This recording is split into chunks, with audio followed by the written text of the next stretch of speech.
ubuzima buhimbaza Imana igihe tumenya ko yaduhamagaye ngo tuyihimbaze.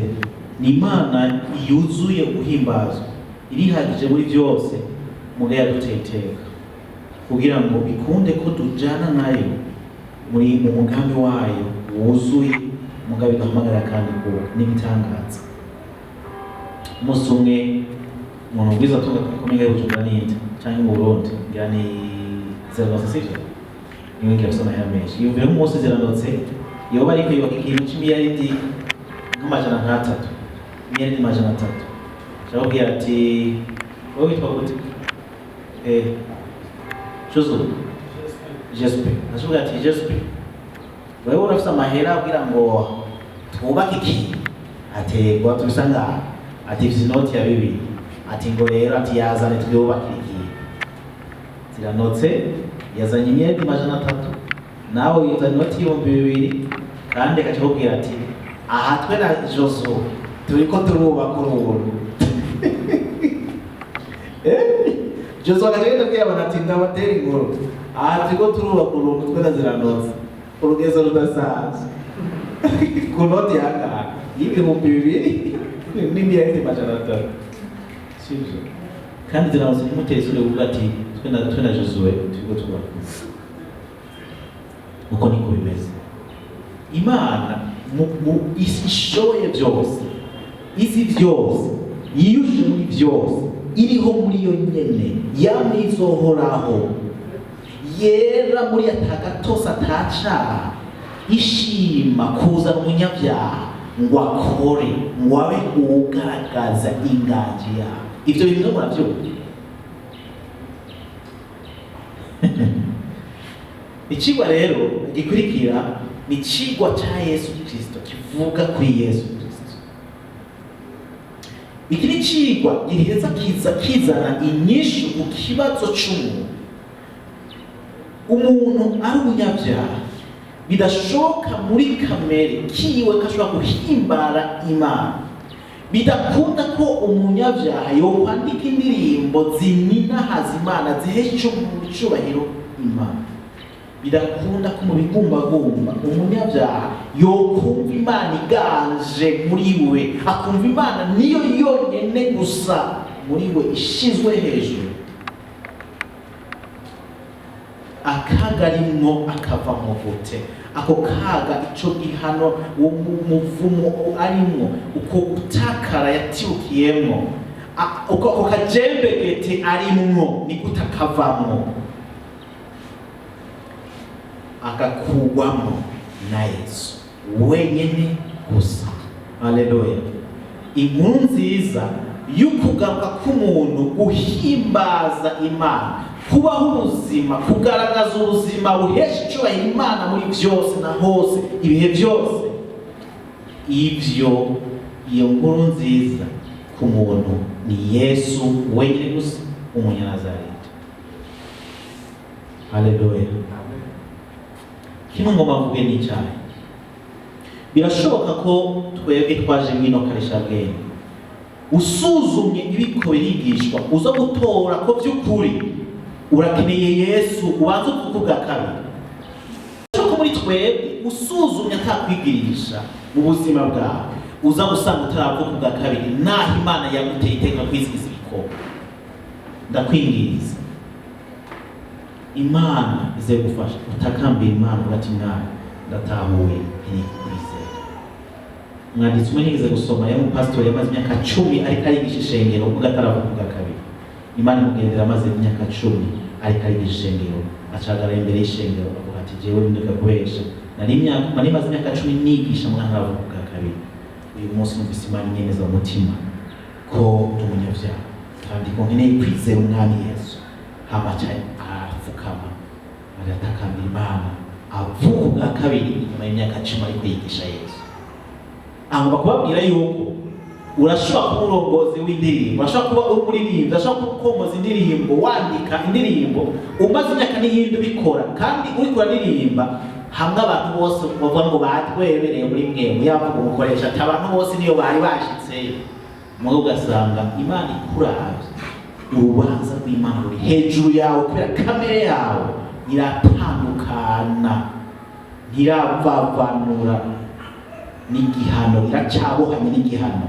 Ubuzima bwawe buracabohanye n'igihano c'Imana, inkota y'Imana iri hejuru y'ubuzima bwawe. Abazo barakaryo keza kuvuga ati mwami, nari maze ibihe ndabibamo, mugakeneye kubibamo ndi mushasha. Munezero wa Claude na jewe n'abandi kumbure nuko uyu mwanya twajemo ni umwanya udasanzwe, kubera ni umwanya ushobora kuzobamo ikintu gikomeye muri gikorwa mw'ibanga Imana yakwizije mu bwami bwawe. Kristo arahari rero kugira ngo atubere inyishu, jewe na wewe sivyo n'umuntu muri rusange. Agace kambere ngomba kuturaba ni kino cigwa gitumbereye iki? Cigwa ca Yesu gitumbereye iki? Intumbero kino cigwa bwa mbere kiza kudutahuza uwo Yesu ari, ni ukwerekana uwo Yesu ari, ico Yesu yamaze mu mugambi w'Imana, uko Yesu yatunganije ico gikorwa yamaze mu mugambi w'Imana, inkurikizi z'igikorwa ca Yesu mu mugambi w'Imana. Ivyo turabira. Yesu ninde? Yesu yakoze iki mu mugambi w'Imana, mu bwami bw'Imana? Ico Yesu yagikoze gute? Gifise inkurikizi izihe mu bwami bw'Imana? Yesu ninde? Yesu ninde? Yesu rigizwe n'amazina abiri, Yesu Kristo, sivyo? Hari abaye bazikarari? Hari abaye bazikara amazina abiri? Nabi afise no na prénom. Nizina cy'ikindi nitazira. Aya mazina Yesu afise, so mazina si izina ry'ikirundi ryitazira, si ikirundi ry'ikirisu, sino ya prénom. Oya. Haro ngisho Yesu sigura. Umuntu ngisho Yesu sigura. Kristo sigura. Ni mutima rwose ko turabira hamwe. Birakeneye ko tuzahura uwo tuvuga ninde. Kubera ishimikiro y'ubwa mbere ryavuze so gutahura Yesu ninde. Kubera iyo bidatahuwe gutya, ni byabishe bizana ko Yesu ari superstar. Izina rya Yesu ni superstar. Yesu ni grand frère. Mu Gifaransa kimeze na ni grand frère. Mwibaza ko yagisigura nini? No kubera datahura Yesu nico isigura. Yesu wariwe. Reka kwita Yesu ko ari grand frère, ari muvukanye wawe, ari mukuru wawe. Ivyo ni bitera sona. Bitera sona. Kwa utahuye Yesu Kristo isigura, ni weza kuvuga ivyo uri kuravuga. Yesu Kristo isigura uwasizwe, uwarobanura. Nico isigura Kristo isigura uwasizwe canke uwarobanura. Yesu abari mu Kigiriki, mu Giheburayo abari Yosuwa, iyo umuntu yitwa Yosuwa ico ni Giheburayo. Nico kimwe nuko umuntu amwita Yesu mu Kigiriki, ni amajambo nama. Sivyo ndamaze kumva abana bitwa ba Yosuwa, uvuze Yesu. Gusa ni inkomoko yayo. Kukwera mu Giheburayo abari Yosuwa, mu Kigiriki abari Yesu, kandi ayo majambo asigura iki? Asigura umucunguzi canke iki? Umukiza. Turi kumwe? Harabaye babizi gutya ko Yesu isigura umucunguzi, umukiza. Kristo isigura wasizwe, warabana. Amajambo yose nafatanye hamwe, Yesu Kristo cyesobanura ni uwarobanuriwe igikorwa cyo gucungura. Mu yandi majambo mwumvirize, iki kibuga cha Yesu aza inyuma y'ikiringo kinini, umuntu ari mu kaga gakomeye, atabona ingene asohoka muri ako kagari. Mu mugambi w'Imana, Imana mu Itanguriro 15 nisezerana ko hazoza uruvyaro rw'umugore, kandi kuko uruvyaro rw'umugore ruzoza rumenya inzoka. Uruvyaro rw'iki? Rumenya umutwe. Uruvyaro rw'iki? Rw'inzoka.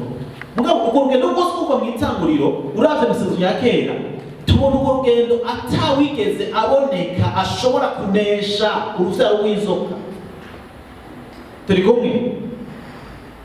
Nabi Imana yagira akoresha muri kahise, sivyo, nk'abaserukizi b'amasezerano mu nzungano zagiye zitandukana, tubona bose badashobora gushikira umutima Imana yipfuza ushobora kwihesha icubahiro uko Imana ibishaka.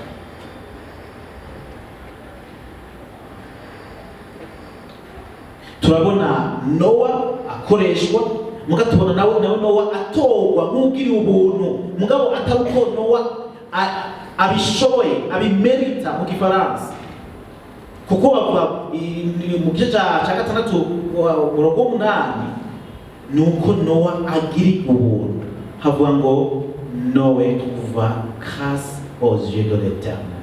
Nowa agirirwa imbabazi imbere y'Imana, agirirwa ubuntu. Naho Imana yikoresha abo bantu, abo yikoresha bose nabo yagiriye ubuntu, simbwa s'abantu babishoboye.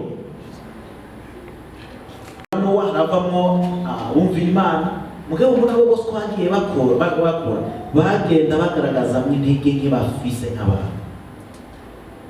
Imana yatora Aburahamu, naho Aburahamu iramuhamagara agenda akigukekeranya, sivyo, mubwira ati Aburahamu burya wewe sohoka hanze wihweze, uruvyaro rwawe ruzongana n'inyenyeri zo kwijoro. Aburahamu avuga ati ivyo vyoshobora kutekesha, arakekeranya, niyumva ko ari ivyo, sivyo, arakekeranya. Saramubwira ati sha ivyo bintu nukubiraba neza, raba ukubitire ku njoreke, burya ivyo bintu vy'Imana biragoye. Aburahamu acigira gute? Aracanyerera ku njoreke. Imana gatoya, si ivyo jewe ni kuri ku mugore wawe. Sa Imana mu buntu bwayo imuteza intambuko mu myaka yiwe y'ubusaza, irasubira ikaza ati burya mu mwaka nk'uyu wewe uzohikiye umwana, naho Sara biramugora agatwenga. Imana ikabaza bati kuko tweze no muga mu nyuma tubona Imana ikora igikorwa cyo gushoboza Aburahamu gutambukira muri Imana ishaka, ashobojwe n'Imana atari ingufu ziyo, sivyo. Ubuntu bw'Imana nibwo bushoboza, si ibikorwa byabo, si ingufu, si kubishobora. Turi kumwe? Muri abo bose Imana iriko irakoresha muri mugambi, sivyo, kuva mu ntango gisezerana ko azoza uruvyaro, tubona muri ibyo byose byagiye biza, sivyo. Mu ruvyaro rwa Adamu, Abeli, sivyo, ntabishobora, sivyo. Mu ruvyaro rwa Nowa, ba Seti n'abandi ntibabishobora 100%. Aburahamu ntabishobora 100% kubera agenda agaragaza ko ari umuntu akeneye ubuntu bw'Imana. Mose ntabyo ashobora nawe 100%. Ni umuntu akomeye cyane Mose mu bwami bw'Imana, umurongozi akuri hanga rigoye cyane mu gihugu cya Egiputa akarizana. Mugabo Mose nawe ntabishobora kubera toni apfa adahize mu gisezerano kubera yakoze Imana ndashaka. Uharura igice cya 20 kuva ku murongo wa 1 kugeza ku 8, umuntu aba ariko arabona 8, 9, 10 gutyo, aba ariko arabona ingene bitakoze ko Aburahamu bambe Mose agoroke Imana kubera yakoze ikintu Imana itamubwiye. Imana itubwira ati kuterekanye ukwera kwanje mwe naro nimupfa mukabakavye kucinje. Dawidi acakurikira umwe benshi bakunda, sivyo, naho ntibishoboka. Aragaragaza umutima w'umunyabyaha by'ukuri, abandi bari ku rugamba bariko barahumba bagwana, nawe yibereye ku kirimba yasivye, sivyo, akaca abona umugore w'abandi akaca murengerako kamusambanya, kandi sinivyo gusa, akaca tuma ko umugabo yoga ngo baziriza amatohoza, akaca muboreza akamuhendahenda, hama akaca munge ku rugamba ati acabwira umukomanda w'ingabo ati muce musha ahantu bamufokore kugira mu madosiye yubama. Ivyo byose arabikora inyuma mwakwera y'Imana ibona byose, zi byose, sivyo. Kandi murabizi ivyo dukora twinyegeje naho twatujya mu isi bitanga byose bifise nga imbere ko tubikora ibibiza bo inyuma y'umwaka kugira ngo umwana yaranavutse kituma umuvugishwa wayo akaca azati muta amicira umugani w'umutamakazi yifite nk'akazi kamwe ingene vyagenze ashaka ati umuntu urandura kuraho umuntu azivise kubona ari mu bwami bwawe ati ngo umuntu ni wewe yakuba aca mudona byose niho tubona Dawudi cyandika Zaburi ya 51 ariko arerekana ko ukamere umuntu yarapfuye ni umunyabyaha imbere n'inyuma recto verso. Abacamanza twabonye ko atamucamanza yigeze agoroka Imana, abami baratwara mugabo bagakuba ubwami nabi kubera bagarayije Imana. Salomo ni umwe mu bakoreshwa n'Imana mugabo tubona Salomo adashikira umutima w'Imana ko yashaka, asozera mu bigirwamana, asozera mu busambanyi, mu kwihereza abagore indiri n'indiri, bakamuca mu kwegera mu bigirwamana akagarariza Imana. Isezerano rya kera risozera ryerekana ko hakenewe umucunguzi, harakenewe rwa rubyaro, harakenewe Isirayeli y'ukuri, harakenewe wa muzabibu w'ukuri. Sivyo ninde? Ni haca haza uwarobanuriwe ico gikorwa. Nowa yararobanuwe mugabo ntiyashoboye gushitsa nk'uko Imana siwe. Mose yararobanuwe, Aburahamu yararobanuwe, abandi bagiye barobanurwa bagenda bakora mugabo ntibarawo kubera abo ibabaye abizigirwa kugeza aho bahesha icubahiro Imana yamishaka ko umuntu ayihereza mwirema. Nico gituma hakenewe wasizo uwarobanuwe ico gikorwa, azoshitsa umugambi w'Imana, azoshitsa ubugome bw'Imana mw'isi, maze isi ikagaragara n'inganje y'Imana kubwiwe. Ni Yesu. Niwe yararobanuwe ico gikorwa cyo gucungura, asubira kuba ivyari mu ngubu ushobora guhimbaza Imana. Yesu Kristo kandi ni Imana muntu, afise akameremere k'umuntu n'akameremere k'Imana mu muntu umwe ari we Yesu Kristo. Tanguriro 15 Imana ivuga ngo mu rubyaro rw'umugore ruzomena umutwe urubyaro rw'inzoka, harerekana ko ivuga urubyaro umuntu azovyarwa n'umugore, sivyo? Haleluya. Harerekana azovyarwa n'umugore, azoza umuntu. Yesaya 9:3 papa gute? Ava gute umurongo ku mutwe ni bande babuze? Jera urawuzi? Avuga kuko umwana tuvukiwe duhamwa na muhungu, ubutware buzoba ku bitugu vyiwe, azokwitwa itangaza, umukama w'amahoro,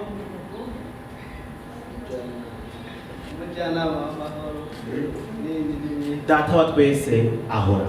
Herekana yuko n'umwana sivyo azovuka, sivyo? Mugabo kandi ni Imana y'ubushobozi, ni umukama w'amahoro, data wa twese agize gute ahora. Herekana ko Yesu afise ubwo burangamutima bubiri, afise akarangamutima k'umuntu kubera azovyarwa n'umugore, hanyuma kandi ni Imana y'ubushobozi, ni data wa twese ahoraho, ni mukama w'amahoro. Turi kumwe? Haleluya. Turi turajana mukwigira hano hantu harahambaye kubera yuko buno burangamutima kudatabara ko Yesu afise ubumeremere, sivyo? Nature zibiri, ubumeremere bubiri, kandi atari abantu babiri ahubwo n'umuntu umwe mugabo afise ubumeremere bubiri, akarangamutima k'umuntu, akameremere k'umuntu n'akameremere k'Imana. Biraheza bigira inkurikizi kwijanye n'urutahura umugambi w'agakiza. Hariho dusomera Abigalatiya 4:4-5. Jera uhafata nyarukije Abigalatiya 4:4-5. Maze igihe gikwiye gishitse Imana ituma umwana wayo yabyawe n'umugore kandi yavutse n'ibyagezwe, wacungure abaganzwa n'ibyagezwe, biduheshe gucika abana bayo. Amen. Ninde avuka? Ninde? Wa wundi yavuga mu Itanguriro 15. Niwe yavutse ku mugore, yavutse aganzwa n'ibyagezwe, ngo kandi ibyo byagezwe mu kubiganzwa navyo yaravyumviye genze biduheshe gucika abana bayo, asubire mu kibanza c'abana ni kumvira ibyagezwe. Uko biyerekana ko Yesu umuntu yuzuye neza gute bino bibiri bigaragara muri Bibiliya? Mbega Yesu uze kandi umuntu nibiki bigaragaza, sivyo? Hateze kuba ari bigaragaza ko umuntu ari umuntu, sivyo? Nibiki bigaragaza ko umuntu nibiki? umubiri bafite umubiri je suis ça n'umubiri ibyo n'umubiri sivyo umuntu arasonza sivyo umuntu agenda umuntu ariyumvira umuntu arakura sivyo muri ivyo sinza kwataba gushaka kwerekana ko Bibiliya yerekana ko Yesu ari umuntu kwera kano hari abantu bavuga bati nta Yesu ari umuntu Yesu ni Imana si umuntu kandi kuvuga ko Yesu ari Imana gusa atari umuntu ubuhejeje guhana Yohana avuga ko umuntu avuze ko Yesu ataje yambaye umubiri uwo ni antikristo kubera Yesu igikorwa ciwe cyo kunagura umunyabyaha aza afise ishusho aza ari umuntu yuzuye ijana kwijana kugira ngo ajye mu gishingo cy'umuntu bikunde ko uyu muntu azanigwa Imana yabyawe n'inkumi Mariya Luka 1:35 sivyo murayizi yari afise umubiri nk'umuntu nk'uyu wacu kuko kabiri sivyo hanyuma araruha Yohana 6:46 ageze kwiriba kuri amasaba amazi wa mu Samariyakazi sivyo yari afise igumbagumba nka gwacu Yohana 10:35 Yesu yararize sivyo agiye kwa Lazaro asanga Lazaro yapfuye yagize gute ikigumbagumba cyamufasha ariherera agira gute araturikisha ararira afise igumbagumba nka gwacu ari emotionnel ejo reka tubwira mu vy'Imana yadusangije ko harimo kamere k'impuhwe sivyo akaranga mutima k'impuhwe mwimbaza yataye Imana ibise kigumbagumba none yovyumva gute ko tubabaye mugabo Imana ijambo ry'Imana bako ibabarana natwe Yesu arabana natwe ngo mberana nadusengera sinivyo gusa namwe mu merengwa nihango n'imini itovugwa ni kubera yuko Yesu afise ibigumbagumba nk'ivyo dufise abantu bari kumwe nawe baremeje ko Yesu yari umuntu asanzwe nk'abandi Mateo 4:25 bavuga gute jera dusomere kandi 25 umurongo wa 25 avuga ngo kandi ishengero ryinshi riramuturukira bavuye i Galilaya n'i Dekapoli n'i Yerusalemu n'i Yudaya no hakurya ya Yorodani ishengero ryinshi ryamukurikira sivyo wokurikira umuyaga none wokurikira ubusa bakurikira umuntu aboneka agenda menye neza naho yari umuntu yarafise kamere y'icyaha Yesu yaratandukanye natwe ubwa mbere atandukanira natwe ni uko Yesu atagira nka se nk'uko twe tugira base sivyo tubona mu kumuvyara Mariya asama inda yamwemeye ibyo nitandukanye ikomeye hama ikindi tubona ni uko Yesu atigeze akora icyaha kandi atarafise kamere y'icyaha naho yabyawe n'umuntu afise icyaha asima magora mu byo bavuga ko Mariya yamwerana nuko Mariya ni umunyabyaha nk'abandi bose yaratewe iteka yuko Yesu aca mu nda yiwe mugabo Yesu kuvuka atacafise ivyo biri mu kinyegezo kidasanzwe cy'ubushobozi bw'Imana ko umunyabyaha hasohoka mu butagira icyaha mu ijambo ry'Imana ryamye rivuga sivyo cyo ni igitangaza c'Imana nta cyayigeze akora Yohana 1:29 undi azosomera yabikono 2:5 cece kabiri cyabikono 5:20 Jera Yohana 1:29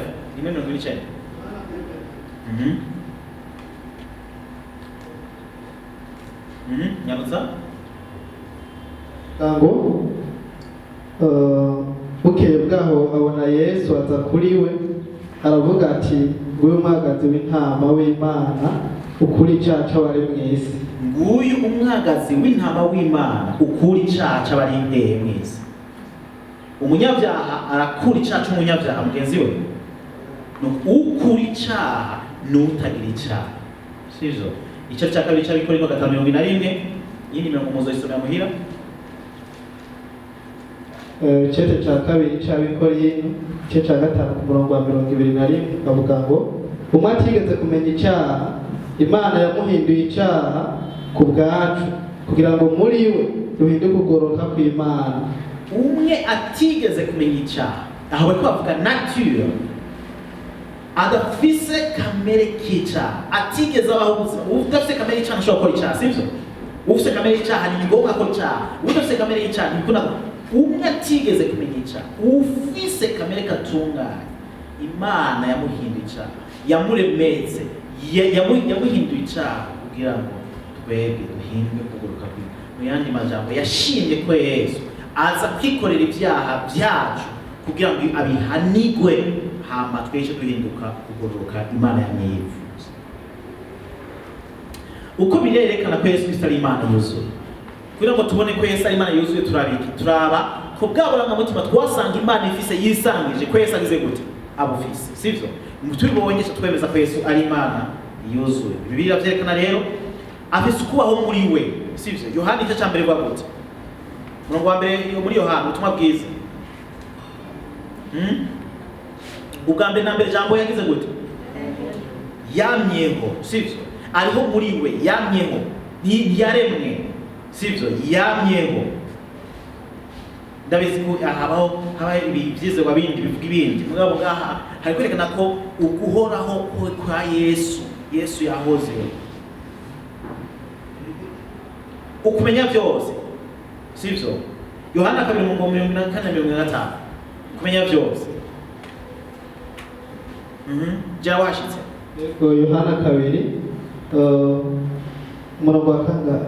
Umurongo wa 44-45 avuga ngo, ariko Yesu we ntiyabishimira kuko yarata abantu bose, ntiyarinda ko hagira ushingira intahe by'umuntu, kuko ubwiwe yarata biri mu muntu. Yarabizi byose, ntiyarakene umuntu mubwira, yabwira ngo jengo kuri yumvira. Munyabwenge w'ibyanditswe aje kumuraba mu ijoro y'inyegeje muri Matayo 3, aca amubwira ikibazo afite mu mutima, ati we ikibazo ufise nico kuvuga bwa kabiri kandi ntajyakana. Aca amubwira ati none nobigenza gute, sivyo? Kandi murazi ko Nikodemu yavuye yizera ukutahinduka. Yesu ntahinduka, ahoraho, sivyo? Yitwa Imana ishobora byose. Muri Yesaya 9:5 twasoma, yitwa Imana ihambaye, Tito 2:13. Ibyo burangamutima bwose kuko tubona kuri Yesu, kandi burangamutima ni burangamutima twabonye Imana yisangije idasangiye n'abantu. Ko rero Yesu afite uburangamutima Imana yisangije idasangiye n'abantu, byerekana ko Yesu ari iki, ari Imana. Haleluya, turi kumwe? Biriya n'umutima ko tutara ko Yesu ari Imana yuzuye 100%, ko tutara ko Yesu ari umuntu. Ibi ni umutima kubera iki? Mu gikorwa cya Kristo agitegeza guserukamo ivyo. Uku kwigira umuntu kwa Yesu gifite uruhare rudasanzwe. Turiko turandika indirimbo, turaririmba, turiko turarongora abantu, tugikuyemo tuba dutakaje, ntiduheza ngo dushikire umwuzuzo w'igikorwa cya Kristo mu ntango ye. Ashoboye byose, arigenga. Matayo 9:2, sivyo? Ibyo ushaka bibe, arigenga Yesu, sinone afite ubushobozi bwose. Yashobora guhindura imikate, yakayikuramwo ibijya igugu n'igugu bugasigaza, sivyo? Sigitangaza none turabizi. Aha na Claude usanga Yesu ariko arabigwiza, bitigera ejo nabonye twamerewe neza, aje usanga Yesu yahize mu kuboko. Ashobora kugwiza ikintu mu buryo butangaje, ashoboye byose. Asindateba kubera ibi turabizi ko Yesu abifise, nibaza ko benshi badafise ingorane. Kubera ko Yesu yabaye umuntu yuzuye, ngaha arahambaye. None kubera ko Yesu yabaye umuntu, intumbero yari iyihe? Iyambere ni kugira ngo yerekane ukumvira Imana yamye ikeneye mu muntu, mu mugambi wayo. Abaroma 5:18-19 twaza kwasoma igice kimwe. Imana mu kurema umuntu yamanye umutima k'umuntu abaho ubuzima bwo gushobora guhitamwo gukora icyiza n'ikibi, cyangwa kumvira Imana cyo kwigarariza. Iki Imana yarakimanye umuntu, uwo mwidegenzo wo guhitamwo kumvira Imana cyangwa kugarariza gukora ikibi cyangwa cyiza, ivyo Imana yabiremanye umuntu. Kandi ubuzima bwo kumvira bwamabwubakiye ku isezerano Imana igiranira n'umuntu, ariko jambo ryayo, sivyo? Imana ni Adamu na Eva ibabwira iti mugire gute, igiti kiraje muzogiye gute, muzoge mwebwe, muzoge ibindi byose cyane, muzokore umunsi mwakiriye muzoca mugira gute, muzoca mupfa nta kabuza. Ni isezerano. Kuva 24 ku murongo w'indwi, herekana yuko Mose ingene Imana yamuhaye igitabo cy'isezerano kugira ngo kigenga ubuzima bw'Abisirayeli ariko ararongora. Bibiliya ni igitabo cy'isezerano cyuzuyemo isezerano Imana ifitaniye n'umuntu, bisaba ko umuntu yumvira, yisunga, agenda yumvira, sibyo? Abo mwizigwa muri iyo sezerano, sibyo? Arongorwa agenda abaho ubuzima bushitsa ijambo ry'Imana. Iyo umuntu ahushije kuri ivyo rero, ahuje kuri ivyo acahusha gukora Imana igomba, acahusha gukora Imana icyubahiro. Rero Imana yamyongera kumvira ko umuntu yumvira ijana kwijana ibyo ishaka, kaba umwizigwa mu isezerano Imana ifitaniye nawe. Mu givyo byarase mu muntu, mugabo Yesu yabaye umuntu rero kugira ngo mu gishingo cy'umuntu yananiwe we waba umuntu yumvira ijana kwijana. Haleluya, amen. Ntibyari gukunda ko akajembegeta umuntu yaguyemwo kubera umugararizo kavaho hatabonetse umuntu asubira mu kibanza ciwe. Nico gituma Yesu aza, Bibiliya imwita Adamu wa kabiri. Kubera iki imwita Adamu wa kabiri? Kubera Adamu wa mbere yarananiwe kumvira Imana nk'uko yabishaka. Haraje Adamu wa kabiri ari umuntu yumvira nk'uko Imana yashaka. Igisoma cy'Abanyecumi mu 5:18-19 kiratanga inyishu. Jera nibaza ko bamaze kwashika. Abaroma cya gatanu bakumara kwa 18. Nuko rero nko gucika urubanza kwazanywe n'igicumuro kimwe ku bantu bose ngo batsindwe, niko yangabire yazanywe n'igikorwa kigororotse kimwe ku bantu bose ngo batsindanishirizwe baronka ubugingo. Kandi nk'uko kutumvira Imana k'umuntu umwe kwatumye benshi bacika abanyabyaha, niko kuyumvira kumwe kuzotuma benshi bacika abagororotsi. Iyo turiko turandika indirimbo tutabona iki gikorwa cy'agatangaza cy'umuntu umwe rudende n'isi nzima yashoboye kumvira Imana gushitsa kugoroka kose Imana yabuze mu muntu, iyo twandika indirimbo zitavuga uyu tuba duhushije inzira ibereye kandi yihagije yo gushobora guhesha Imana icyubahiro. Habonetse Yesu wenyine gusa niwe yabaye umuntu, yambaye umubiri, asonza, aruha, mu ivyo bitatumye ahusha umugambi w'Imana. Yumviye byose, yabaye umwizigwa muri byose kubera yashikije ukugororoka Imana yamyondora mu muntu irabura, niwe wenyine nk'umuntu yagushikije. Ku muntu kwiwe rero kwari gutumbereye kwerekana kumva Imana yamukeneye kugira bikimazi gihoraho cy'abantu ku Mana. Abikimazi mu isanzu ya kera tubona bagenda barerekana ingene ukunywana n'Imana, abantu kusaba kunywana n'Imana byakorwa ari uko abantu batangiwe impongano, bagatanga imazi bitandukanye. Iyo batanze imazi ibyaha byabo bikabona guharirwa, guhongerwa, sibyo? Mugabo nahise byabayeho ibyaha byo ntibyigeze bikugwaho. Urubanza Imana ifitaniye n'abantu ntigwigeze bikugwaho n'ibimazi, ahubwo utanga ibimazi cyari igicapo cy'ikimazi kizima kitagira agasembwa, kandi kizotangwa n'umuntu atagira agasembwa, kizogira gute? Ko kinyuma kuza. Nico tuma nyinde Yesu yabaye ikimazi kizima gihoraho cy'abantu. Yesu ntabi kimazi gusa, ahubwo ba n'umuherezi. Niwe kimazi kandi niwe muherezi. Turi kubona bene data mu isa rya kera ikimazi cyatezoja n'umuherezi yaritangira ikimazi kugira ngo bikureke ashobora kurenguka ahera cyane, sivyo? Muga Yesu wewe ari kimazi kandi ni nawe yishikana hera abivyo byose ari bibiri, sivyo? Abe kimazi gitunganye akaba n'umuherezi atunganye. Haleluya, amen. Mukurikira ni kugira ngo umuhuza ahoraho umwe hagati y'Imana n'abantu b'Imana. Icyo cyambere cya Timoteyo 5:2 ingengere kucyabwira ngo Gerard arakeneye gusoma uze ko wabo ni wa umuhuza ahoraho. Ubucuti budashobora kuvyagwa n'ibimazi ni Yesu yashoboye kubushikana, kandi igikorwa ciwe sigo gifise ikiringo kanaka kubera ibimazi Abisirayeli bamara bitanga bivaye n'ivyaha wakoze, sivyo? Cyaba ari ibintu bamaye imisi yose.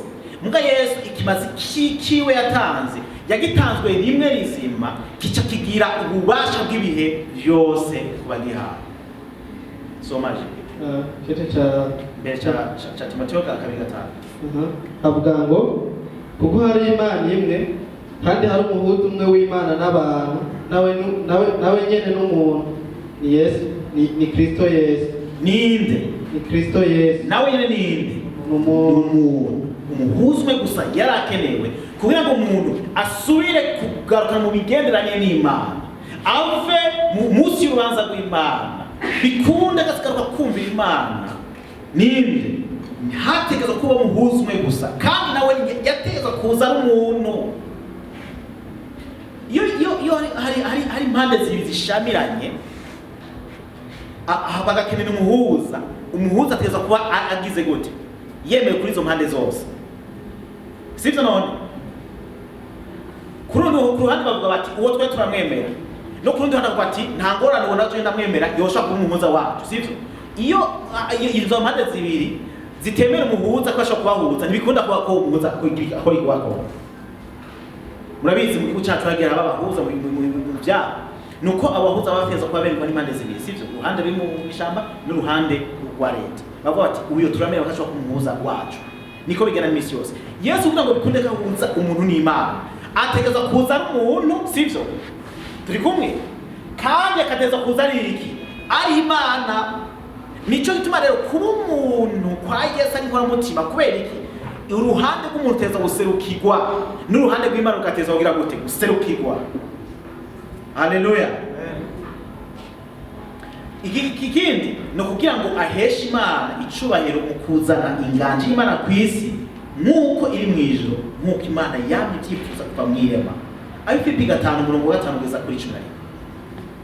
Bavugire wa mutima muri mwebwe wari muri Kristo Yesu, uwo naho yari asanga mu ishusho y'Imana, ntiyumvire kuringanira n'Imana ko ari ikintu cyo kumirako, ariko yisiga ubusa, yabira ishusho y'umugurano, acigusa n'abantu, kandi abonetse afite ishusho nk'iy'umuntu, yicisha bugufi, ahaganduka no gushitsa ku rupfu, kandi urupfu rwo ku musaraba.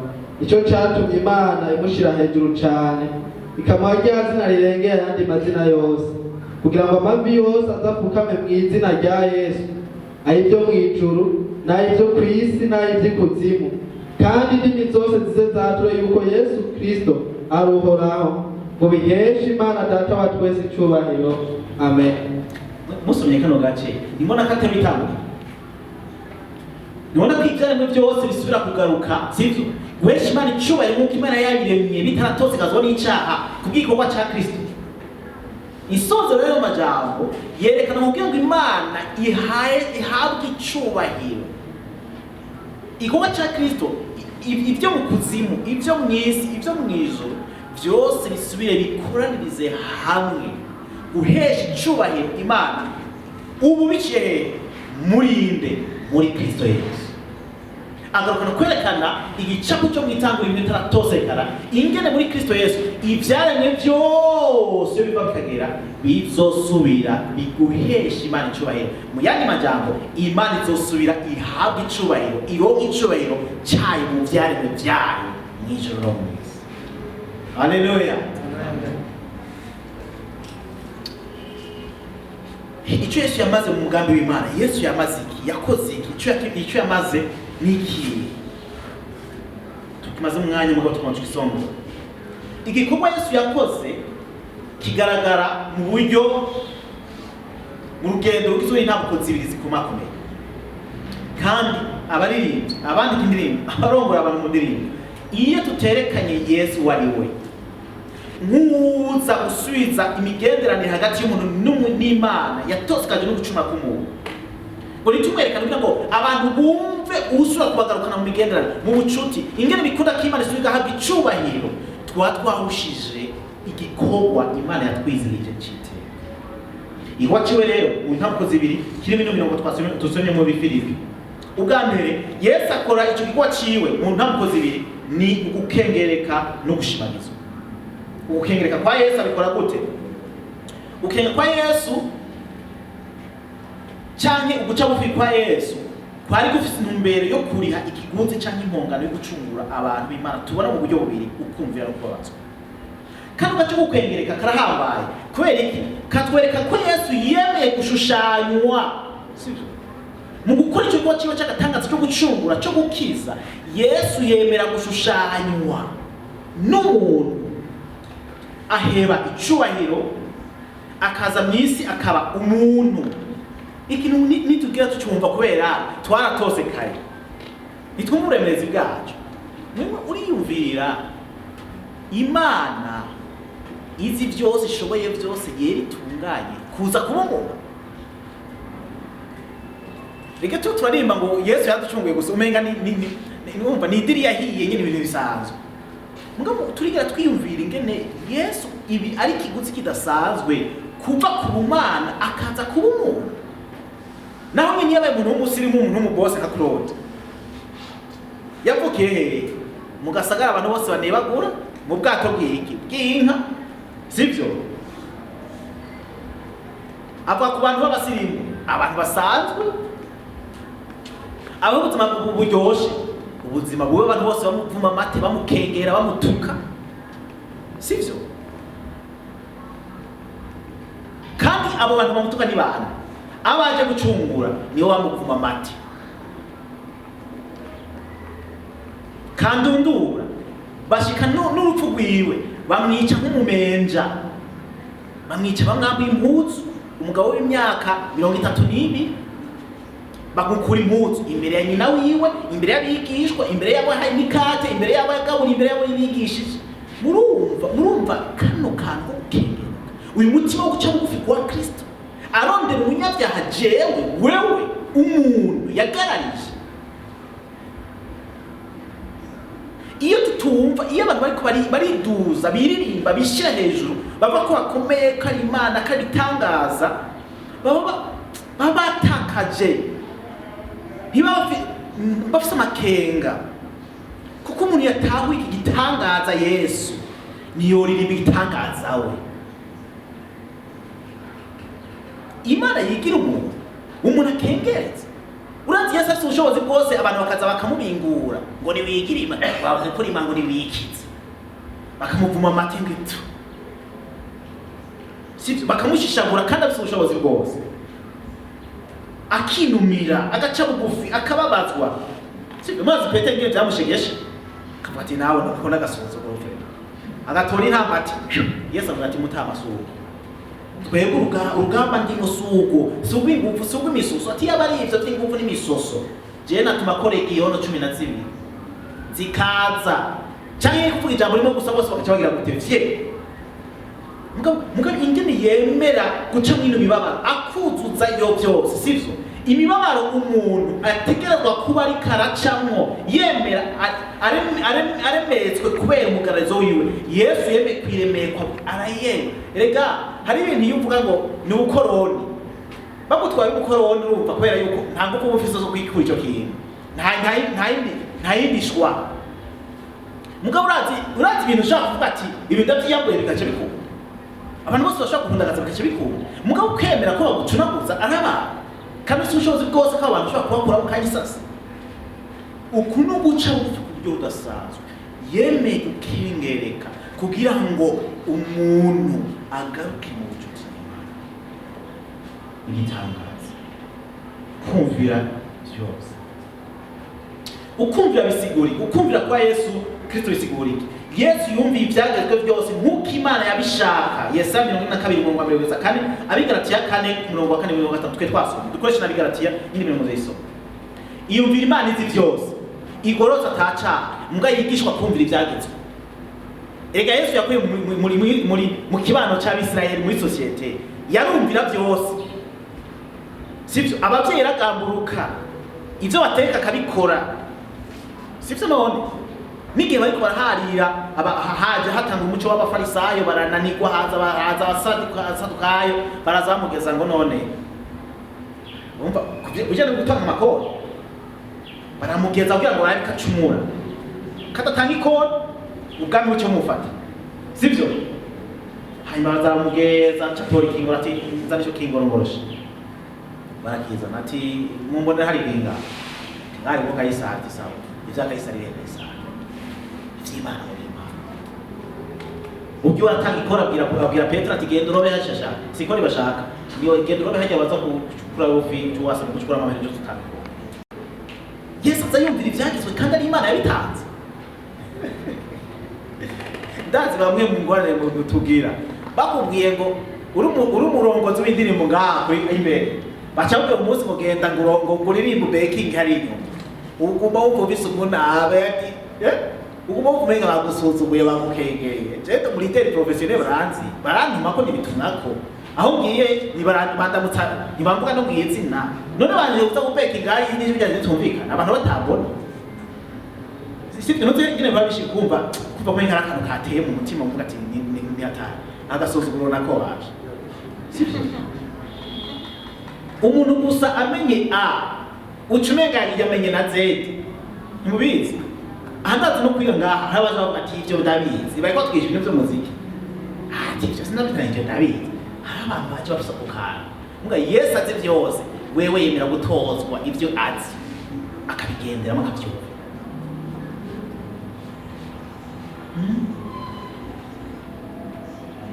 vyama bitugora kugira ngo umutima uraba Yesu yabishikije byose kugira ngo bikunde ko twebwe atugora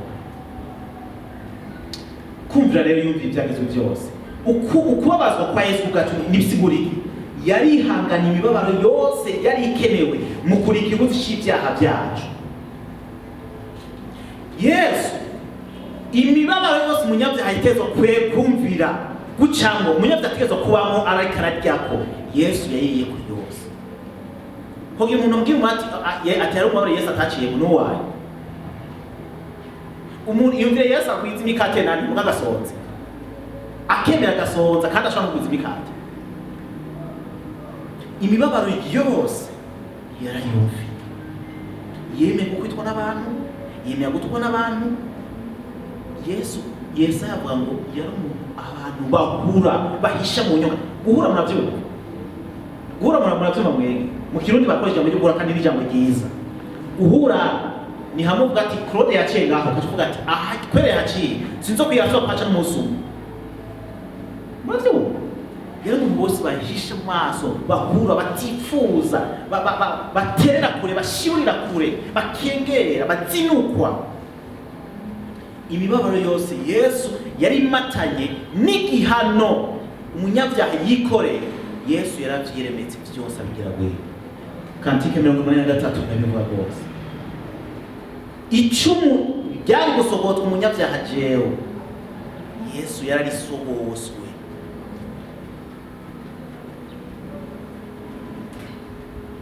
inkoni nari gukubitwa Yesu niwe yazikubiswe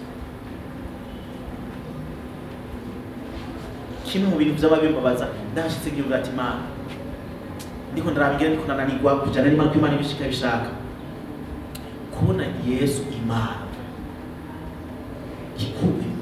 akuba impunzi imbere ya nyina we umuviki urazi umuntu aje gucunga abaje gucunga kuri bamukura impunzi bakamwambika ubusa kwambara ubusa nyine n'ikintu cy'ikivu no guteterezwa sivyo nk'umunsi twabona Claude ari kagenda gaho bose toca twibuka ko ni ikintu kitari cyakataraboneka giteye isoni kimaramanje nga Yesu ivyo yarabikorewe imbere y'amaso y'abantu ayima ijambo ry'Imana ngo yararendetse ivyo cyose kugira ngo arokore umenja sifa arokore umenja umuntu kandi ikintu gitangaje nuko igikorwa cy'agakiza si igikorwa umuntu yasavye yavuze ati jenda keneye ko nokizwa ni igikorwa Imana yahisemo ubwayo Yesu acavuga ati jewe ndahisemo kugenda gushushanywa kwemera imibabaro yose kugira ngo umuntu agaruke mu bigende Haleluya yumvire kuririmba indirimbo sivyo wakuyemo Yesu yumvire kuririmba indirimbo zerekana icyubahiro cy'Imana zerekana igikorwa cya Kristo aricyo kinagura umunyabyaha aricyo kigarukana umuntu kasubira mu migenderanire yumvire kwicara ukandika indirimbo utumbereke iyo ndirimbo gusa guhitinga n'amajambo yo kuryosha yo kuresha abantu kugusaguza nimba hari umuvumo ukomeye nimba hariho gutakaza indero no kwiyumvira gukora ibikorwa nk'ibyo bivuye mu kwiyumvira no kwicara mugabo wasohoyemo Yesu iyumve guhagarara imbere y'ikoraniro rigizwe n'abantu 200, 300, 100 n'amajana 5, ntiwigere ubereka igikorwa cy'umusaraba ukaba wushisha ukabereka izindi nzira. Imana yafashe icy'agaciro cyose igabira umunyabyaha, mugabo wewe icyo Imana yagabiye umunyabyaha wewe uragihindukiza kandi cyo kikiza umunyabyaha, kandi Imana yakwizigiye ngo abe aribo batumbereza.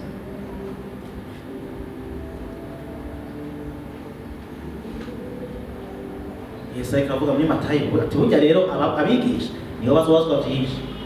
Uko umurongozi w'abantu bari kwarongora abantu 500 niko uzobazwa byinshi nyine wahushishije abantu kubera icyateza kubakiza. Kimwe abantu bataratahura ni uko ukwizera k'umuntu wese yizera guteza kugaragarira mu ndirimbo. Nta muntu n'umwe yizera ataririmba. Indirimbo ni igikoresho gikomeye muri kahise gishengero mutubona mu byanditswe byera, cyamwe giserura ukwizera kw'abantu. Ihanga rya Israeli baririmba bagiye ku rugamba, baririmba mu minsi mikuru, baririmba mu miryango. Gihe cya Pasika batwereka ko amazawu yaratonze yama kuri icyo gihe cya Pasika, kuko nivyo byaserura ukwizera kwabo. Iyumve gushisha abantu 100 ubereka ubupfu kandi hari umukiza, urongorera abantu mu buzima bugarariza Imana kandi hari inzira yo kumvira Imana yeje gushika. Udatahura igwa cya Kristo, udatahura umugambi w'Imana ingene Yesu yawushikije. Kutaririmba igikorwa cya Yesu, ukwigira umuntu kwa Kristo, kutaririmba ugukengereka kwiwe, kutaririmba urupfu kwiwe, kutaririmba imibabaro ya Yesu, nugusuzugura Imana, kubera nuguhusha akaryo keza ko kuzana ibyaremwe kuninahaza umuremyi wabyo bicimo yatanze.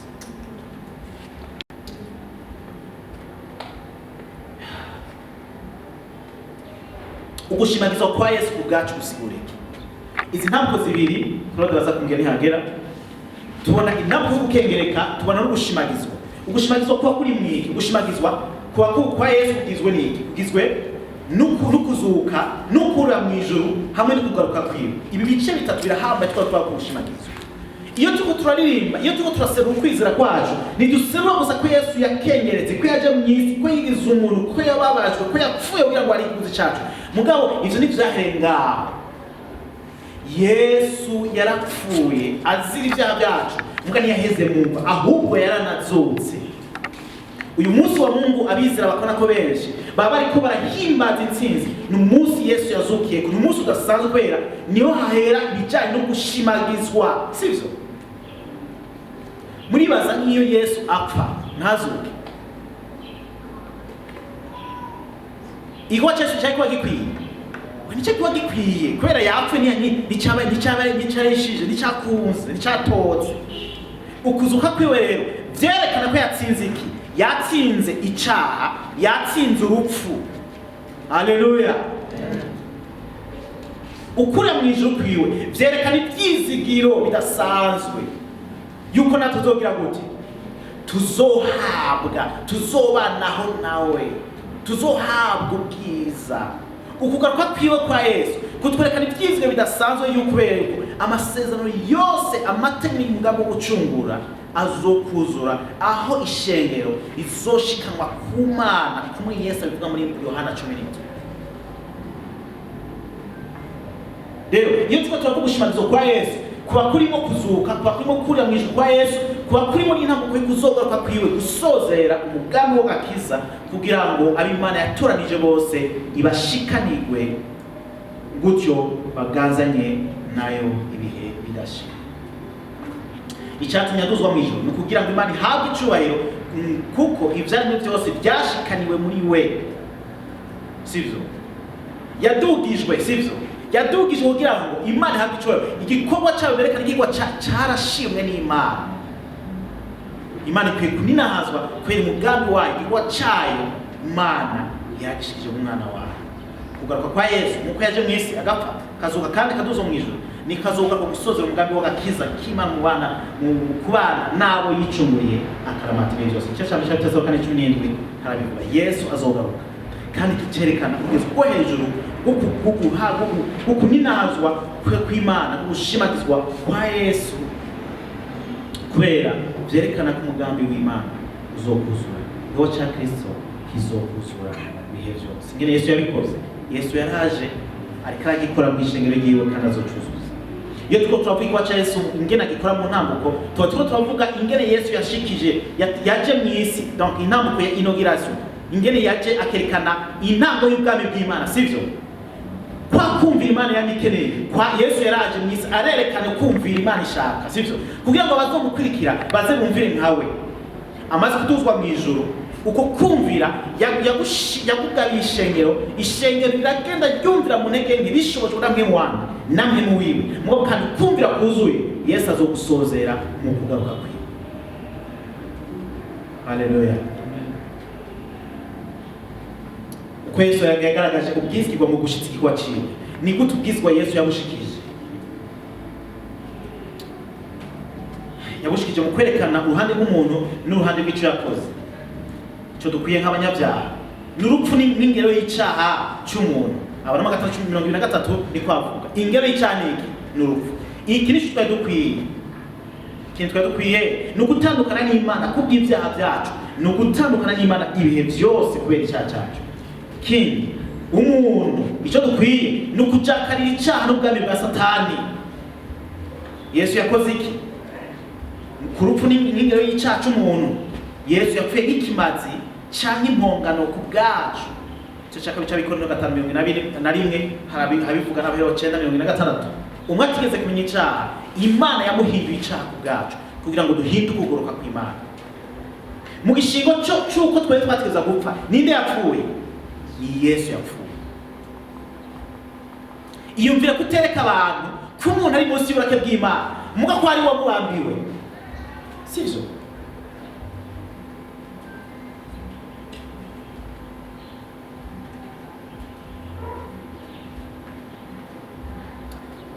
Umva hari ibintu biba biremereye rwose umuntu agamugaruka ko mwiyumvira umuntu ariko ararimba yuko umuntu ahambaye, yuko umuntu ari hejuru, yuko Yesu ari umufukanyi, ko uyu munsi badakeneye Yesu kuko bahubasha Yesu yakuye ubu ni twebwe.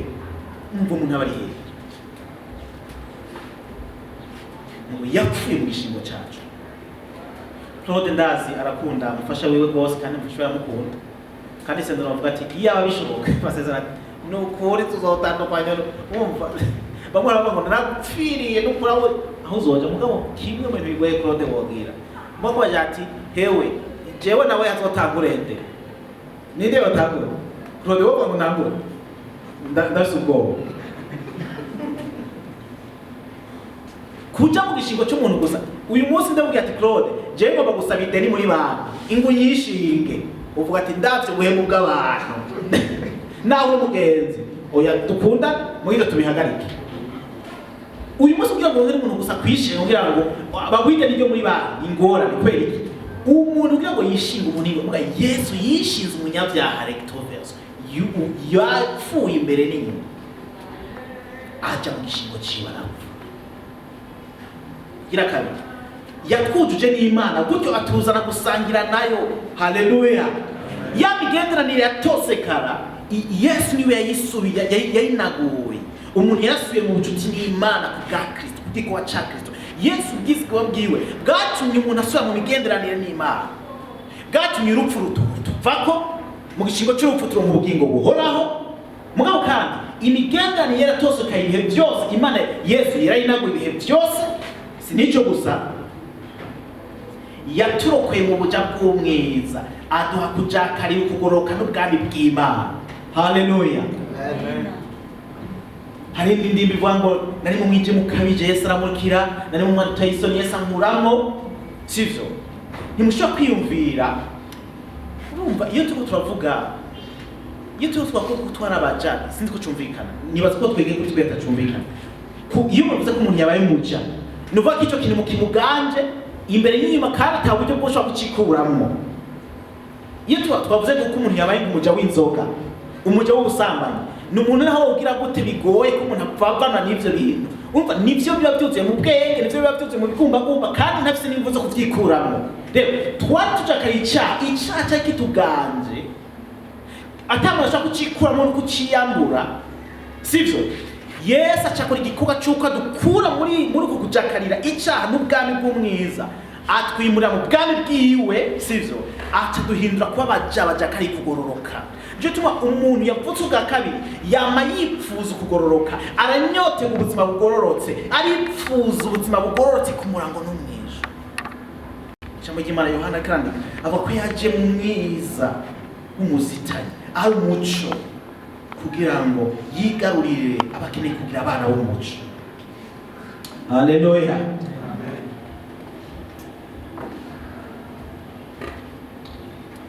Hariho abene data batwitangiye imbere ukwemera kw'intumwa kwegeranya icizegwa cya Yesu muri zino ntambuko niko ndavuga. Hava gute? Nemera Imana Data wa twese ashobora byose, umuremyi w'ijuru n'isi. Mwumvirize? Nemera Yesu Kristo umwana wawe w'ikinege, umwami wacu. Bariko berekana Yesu karindi. Sivyo? Ni umwana w'Imana, ni Imana, ni umwami wacu. Hanyuma yasema ubushobozi bwami mwiye ubumuntu kwa Yesu. Kandi yavyawe n'inguminde Maria. Yarababa kuri Pontiyo Pilato, yarabambwe, yarapfuye kandi yarahambwe, yaramanutse ikuzimu, ku munsi ugira gatatu yarazutse. Yaraduze mw'ijuru kandi yicaye iburyo bwa Data. Azogaruka aje gucira urubanza abazima n'abapfuye. Nemera mpemu y'ishengero ryera ryo kwisi yose, isangira ry'abera, uguharega ibyaha, ukuzuka izuka ry'umubiri n'ubuzima buhoraho. Amen. Bamwe mu batwitangiye imbere murabe ibyo bari bizera. Bizera Yesu kari umuntu yuzuye, bizera Yesu kari Imana, bizera urugendo rwo gukengereka n'urugendo rwo gute rwo gushimagizwa kwa Yesu. Bizera ubuzima buhoraho burinde muri Kristo Yesu. Mu yandi majambo, Yesu ni inzira idushikana kukunina hazimana yifuza biciye mu buzima bwiwe bwose. Haleluya. Amen. Uku niko kwizera kwateza kuturongora mu bijanye n'ibanga Imana yatwizigije nk'abasuku. Nabwo nkitangura mvuga nti kimwe mu iteka Imana yabateye mice ngaho ni ingene Imana yabahaye ibanga ryo gushobora kuja mu makoraniro ngurongora bera b'Imana. Sinzi ko muri yumvira gatoye ikiya Imana yabakoreye. Abarongozi b'indimo n'abandi indirimbo n'abavuza umuziki barongorera ikishengero ry'Imana mu guserura ukwizera kwabo bakugaragariza imbere y'Imana yabo. Muri yumvira ko bajya abantu Imana yabahaye guhagarara imbere bajya nabera b'Imana. Imana yababwiye ati barongore baze kubona jewe. Kutagira ukwizera kuzima kuri Yesu nk'uku ni akaga gakomeye rwose. Kandi birashoboka ku ruhande rumwe, birashoboka ko umuntu aba ataravuga bwa kabiri kino gitangaza cya Yesu akaba atacazi, kandi iyo utazi ntiwarongorera umuntu, sivyo? Bishoboka ko umuntu ashobora kwikara ko ariko nabivuze muga kino gikorwa cya Kristo kiba kitarakoreka kandi akadacyo bituma bica byoroha kashobora kurongora arongoresheje ibyo ashaka kandi arajana abantu iyo ashaka. Ivyo birashoboka muga kandi abakorewe kino gikorwa cy'itangaza, abo Yesu yanaguje ubuzima bwiwe, abo yanaguje igikorwa cyo gatangaza kidasanzwe, abo bantu kumango no mwijo baronderana ntajyo ko Yesu yoguma agaragara mu ijambo ryose bari baravuga, mu nyifato zose bari baragaragaza, mu buzima bwose bari barasiba. Tuzirikane urugendo Yesu Kristo yagize rwo kuza mu isi, kuva mu ijuru, umuntu kubabazwa, gupfa, guhabwa, kuzuka, kurira mu ijuru, hamwe no kuzogaruka mu isi gusoza kuba yatanguje. Ni intsinzi kunanirwa k'umuntu kuko yashoboye gucungura umuntu atakindi cyo kuye munsi y'uburake bw'Imana. Ibi byose Yesu yabigize kugira ngo ibi intsinzi ku muntu atoshoye kwikiza, atoshoye kwicungura, urugendo rwose kugira ngo rube, sivyo, urusha gukura umuntu munsi y'uburake bw'Imana mu kinogo yaturukiyemo kandi adashobora kwikura. Kutaririmba rero ibi Kutaririmba umuntu akaririmba ibindi bintu ni uguhusha inzira nyakuri yo guha Imana icubahiro nk'icyo Imana yaturemeye kandi twaherewe kuba abasuku n'ibyariko vy'Imana mu bwami bw'Imana. Inkurikizi Yesu mu bwami bw'Imana ni iyihe? Igikorwa cya Yesu Kristo ni Yesu nico kigarukana inagurwa ry'ivyiyumviro ibigumbagumba by'umuntu gutyo bigaheza bigakunda ko umuntu asubira guhesha icubahiro Imana mu bice bitandukanye by'ubuzima bwiwe. Acha dusomera abahategura muvukanye. Igikorwa cya Yesu Kristo nico kigarukana kunagura umuntu mu vyiyumviro, nico kigarukana ivyiyumviro vyiyumvira Imana, nico kigarukana ibigumbagumba biryohererwa Imana kuruta vyose. Umuntu amahera musumbira Yesu hari ikibazo kidasanzwe. Nimba amahera gusumbira Yesu, amahera niyo musaraba wawe. Nimba umugore gusumbira Yesu, umugore niwe Imana yawe. Nimba umugabo gusumbira Yesu, nimba umwana gusumbira Yesu, nimba diplome, nimba amashuri, nimba hari ikindi kintu cyose cyasubiriye Yesu muzima, wumva kidugijwe, wumva ibigumba byawe bibatanye naco, utovirira, ico nico Mana yawe, ico nico uhimbaza. Mugabo igikorwa cya Yesu kinagura ubuzima bwacu, aho ubuzima bwacu butembera, gusa gutembera mu Imana n'uburyohe bw'Imana, mwumva Imana indyohe gusumba byose, mwumva yoncisha mu bintu byose nkajana nayo. Kandi nivyo tubona bari batahuye kuva mu isano rya kera, bari niko bameze. Daniel n'uburorero n'abandi bantu bavuga bati twebwe ivy'ibishushanyo ivyo vuga ngo turapfa ngo umuriro aduturira, ivyo nta ngorane kwera. Yesu adusumbira umubabaro, adusumbira imibiri, adusumbira amagara. Imana idusumbira amagara yacu, niyo agaciro ku buryo tutoyitetereza muri kubera amagara yacu twebwe imibiri yacu. Paul arabivuga avuga ati twebwe tumeze nk'inzavya z'inkubu, hakizina ry'Imana rikengereka noshima kino nzavya yibumbigira gute isanza. Nimba tudacika aho dutangura gutya, ibigumbagumba byacu, ubwenge bwacu budatembera muri Yesu, budatembera mu icoro cy'Imana, budahiga kw'Imana mu isiganza igaragara aho kibana ho mbahaye. Sivyo? Si kibazo cha podium, si kibazo cyo mwisi. Umva iba podium kinini gisinema. Amfiteatro ngo ni abantu bagenda kubera ni stage. Nabantu bagenda bagiye kukinira sinema no. Mugabo ubuzima buhimbaza Imana mu ngabire Imana yaduhaye ni ubuzima bwa misi yose muri vyose tubamo. N'ubuzima nd'uburirimbyi nandika indirimbo, ivyo ndirimba kubera nivyo nizera. Ivyo nizera nivyo bigize ubuzima bwanje, nivyo mvuga, nivyo ndota, nivyo namba byose. Nawe ushobora kwambura indirimbo nziza itandukanye n'ubuzima bwa misi yose. Iyo ni hypocrisy, n'uruhendo n'amayeri.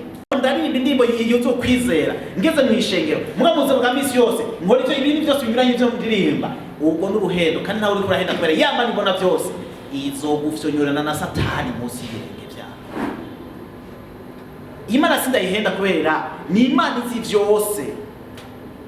Ubuzima bwacu rero butekerezwa kugaragaza impinduka y'ivyiyumviro n'ibiguma k'Imana itutitunga.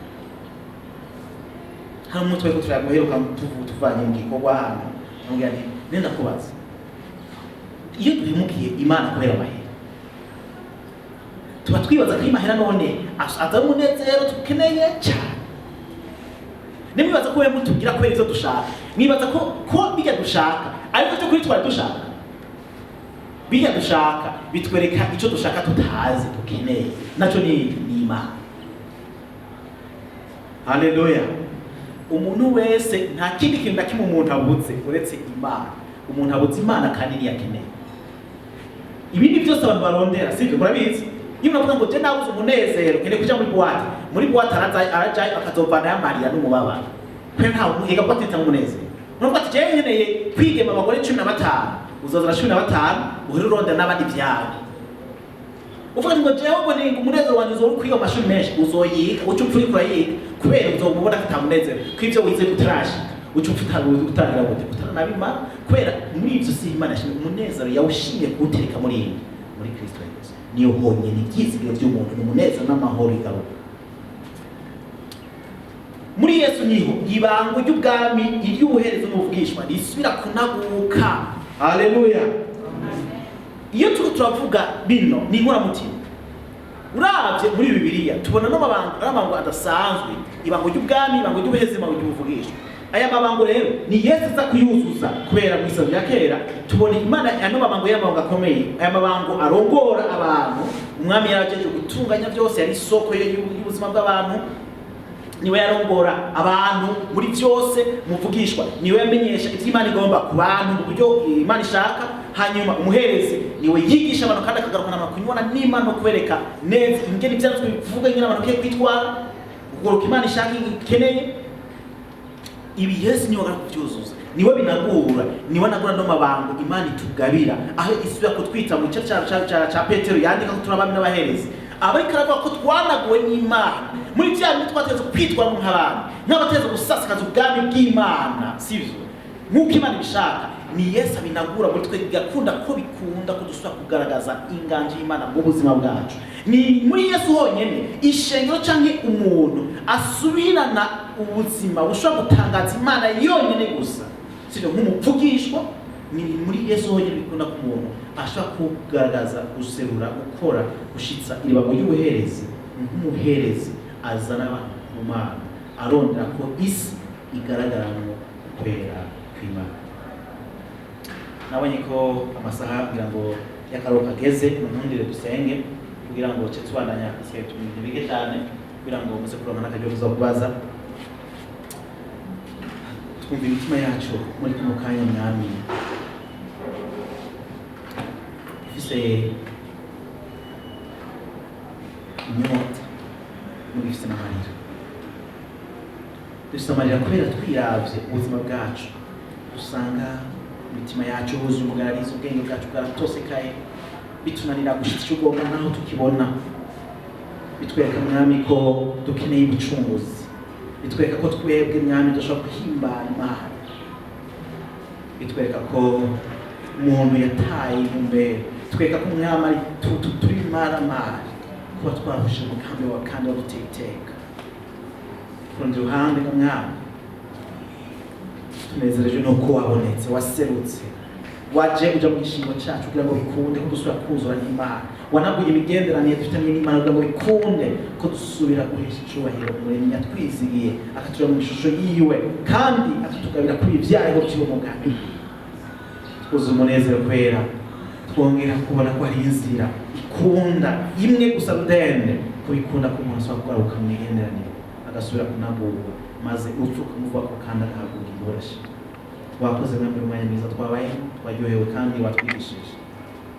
Jewe ndiko ndavuga ndumva ntafise intege nyinshi, imvugo zanje zirakesha, amajambo yanje arakesha, gasenga ngo ubwawe ushoboze ariko wabumviriza, wigishe kurengera amajambo, uvugane n'imitima yawe kuba twumviriza. Mwami turazi ko muri ino sare bishoboka y'abantu bataravuga ubwa kabiri, kandi n'ubu mwami bumva uriko urayaga nawo mwami, ntubareke ngo bagende uko bavyara ubwa kabiri, kugira ngo izina ryawe rishimagizwe mwami mu bikorwa vyawe mutima wa kabiri. Heza rero umwanya wo gufungura tugiyemo, tugushimiye abakoresheje mu kubitegura, tugushimiye abakoresheje mu buryo bwose butandukanye, kuko twaritse imitima yacu niko twatse imibiri. Abadafise mwami hirya no hino bashonje, kumva tubiganza cyawe bahaze ko tusigaye Imana, bityo natwe turi hano tujize kwimugura.